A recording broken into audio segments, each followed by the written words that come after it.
ഈ ആമസോണും ഫ്ലിപ്കാർട്ടും അതുപോലത്തെ ഈ ഓൺലൈൻ ഷോപ്പിംഗ് പരിപാടികളൊക്കെ തുടങ്ങിയോടുകൂടി ഒരുപാട് റീറ്റെയിൽ ഷോപ്പുകാർ അത് കാര്യമായി ബാധിച്ചിട്ടുണ്ട് അല്ലേ?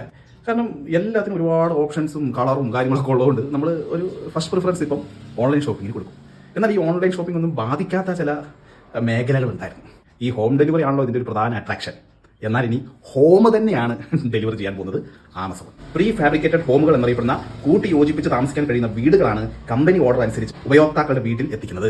ഏകദേശം 10,37,494 രൂപ മുതൽ 24,89,986 രൂപ വരെ വിലമതിക്കുന്ന വീടുകളാണ് കമ്പനി തങ്ങളുടെ സൈറ്റിൽ ഒരുക്കിയിരിക്കുന്നത്. 2 കിടപ്പുമുറികളും 1 സ്വീകരണമുറിയും 1 കുളിമുറിയും അടുക്കളയും അടങ്ങിയ വീടിന് 28,40,997 രൂപയാണ് കമ്പനി ഈടാക്കുന്നത്. എങ്ങനെയുണ്ട്? അപ്പോൾ ഇനി കോൺട്രാക്ടർ വാല്യൂ അങ്ങനത്തെ മേഖലയിൽ ജോലി ചെയ്യുന്ന ആളുകൾക്കിട്ടാണ് ആമസോൺ വക ലേറ്റസ്റ്റ് പണി. പിന്നെ ഇന്ത്യയിലുള്ളവർക്ക് കുറച്ച് ആശ്വസിക്കാം. നിലവിൽ ഇത് USA മാത്രമാണ് ആമസോൺ ലഭ്യമാക്കിയിരിക്കുന്നത്. പക്ഷേ വിദൂരമല്ല. കാരണം ഇന്ത്യ പോലത്തെ വലിയൊരു മാർക്കറ്റിൽ എത്രയും പെട്ടെന്ന് വരാനുള്ള സാധ്യത ഉണ്ട്.